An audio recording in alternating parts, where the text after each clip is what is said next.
ഈശോയിൽ ഏറ്റവും സ്നേഹം നിറഞ്ഞവരെ, ഒരു ദിവസം പത്രോസും ഈശോയും കൂടെ ഇങ്ങനെ വഴിയിലൂടെ നടന്നു പോയിക്കൊണ്ടിരിക്കുമ്പോൾ അവരൊരു കൊച്ചു കുട്ടിയെ കണ്ടു.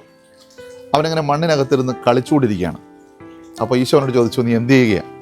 അവൻ പറഞ്ഞു, ഞാൻ ഇങ്ങനെ ഒരു കൃഷിസ്ഥലം ഉണ്ടാക്കി കളിക്കുകയാണ്. അവൻ എന്നിട്ട് അവരെ ചൂണ്ടിക്കാണിച്ചു. കുറച്ച് മണ്ണിങ്ങനെ കൂനകളാക്കി അടുക്കി വെച്ചിരിക്കുന്നു, ഇതൊക്കെ വീടുകളാണ്. തൊട്ടടുത്ത് കുറച്ച് കല്ലുകൾ അടുക്കി വെച്ചിട്ടുണ്ട്. അത് കാണിച്ചിട്ട് അവൻ പറഞ്ഞു, ഇത് പശുക്കളാണ്.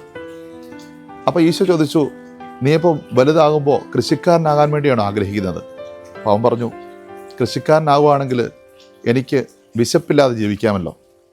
പത്രോസ് അപ്പോൾ അവനോട് ചോദിച്ചു, മോനെ നീ ഇപ്പോൾ ഒന്നും കഴിച്ചില്ലേ? അവൻ പറഞ്ഞു, ഞാൻ കഴിച്ചു. പക്ഷേ ഇന്ന് രാവിലെ ഭക്ഷണം കഴിച്ചപ്പോൾ അമ്മ എൻ്റെ അടുത്ത് പറഞ്ഞു, മോനെ ഇനി എനിക്ക് നാളെ രാവിലെ നിനക്ക് ഭക്ഷണം തരാൻ പറ്റുകയുള്ളൂ എന്നാണ് എനിക്ക് തോന്നുന്നത്. അപ്പോൾ പത്രോസ് വീണ്ടും ചോദിച്ചു, അപ്പോൾ മോനെ നിനക്ക് വിശക്കുന്നില്ലേ? അവൻ പറഞ്ഞു, എനിക്ക് വിശക്കുമ്പോൾ ഞാൻ ഇതുപോലെ കുറച്ച് പുല്ലെടുത്ത് തിന്നും. അവൻ അവിടെ കിടക്കുന്ന കുറേ പുല്ലിൻ്റെ നാമ്പുകൾ എടുത്ത് കാണിച്ചു. എന്നിട്ട് പറഞ്ഞു, ഞാനിത് കഴിച്ചു. പത്രോസിൻ്റെ മനസ്സിങ്ങനെ വിങ്ങാൻ തുടങ്ങി. പത്രോസ് അവനോട് ചോദിച്ചു, മോനെ നിൻ്റെ അപ്പനെവിടെ? അവൻ പറഞ്ഞു, എൻ്റെ അമ്മ എന്നോട് പറഞ്ഞത് അപ്പൻ മരിച്ചു പോയെന്നാണ്. പക്ഷേ എൻ്റെ കൂട്ടുകാരനോട് പറഞ്ഞത് അപ്പനെ റോമക്കാർ കുരിശിലേറ്റിയെന്നാണ്. എന്താ ഈ കുരിശിലേറ്റുക എന്ന് പറഞ്ഞു കഴിഞ്ഞാൽ? അപ്പോൾ ഈശോനോട് പറഞ്ഞു, മോനെ അത് നിൻ്റെ അമ്മയോട് ചോദിച്ചാൽ മതി, അമ്മ മോന് പറഞ്ഞു തരും. പത്രോസിൻ്റെ കണ്ണ് നിറഞ്ഞുകൊണ്ടിരിക്കുകയാണ്. ഈശോ ഇത് കണ്ടു. ഈശോ എന്നിട്ട് പത്രോസിനോട് പറഞ്ഞു, പത്രോസേ ഒരു കാര്യം ചെയ്യേ, നിൻ്റെ കയ്യിൽ ഇവർക്ക് കൊടുക്കാൻ വല്ലതും ഉണ്ടോ? പത്രോസ് മടിക്കുത്തിൽ നിന്ന് ഒരു ചെറിയ പണക്കിഴി എടുത്ത് അതിനകത്ത് കുറച്ച് നാണയങ്ങളാണുള്ളത്. അത് ആ കൊച്ചിൻ്റെ കൊടുത്തിട്ട് പറഞ്ഞു, മോനെ നീ ഇത് നിൻ്റെ അമ്മയുടെ കൊടുക്കുക.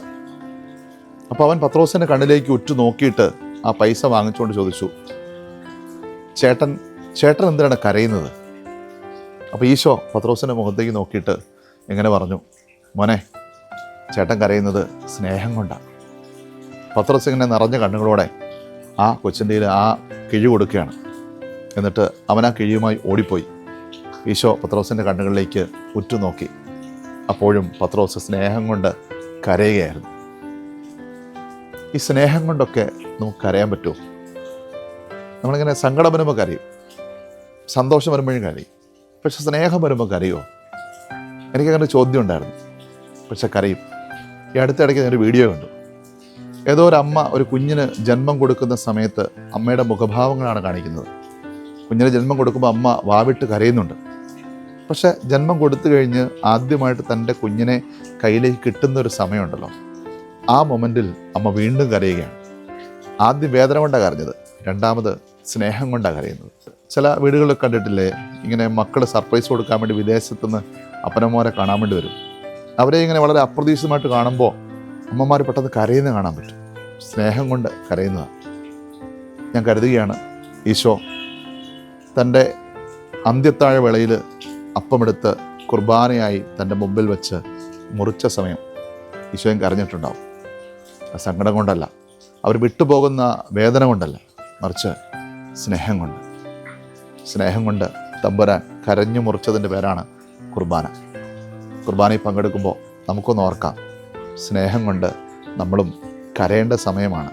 നമ്മുടെ തമ്പുരാൻ സ്നേഹം കൊണ്ട് കരഞ്ഞ സമയമാണ് വിശുദ്ധ കുർബാന. കുർബാനയിൽ അത്രമാത്രം സ്നേഹത്തോടെ നമുക്കും പങ്കെടുക്കാം. ഈശോ നമ്മെ സമൃദ്ധമായി അനുഗ്രഹിക്കട്ടെ. ആമേൻ.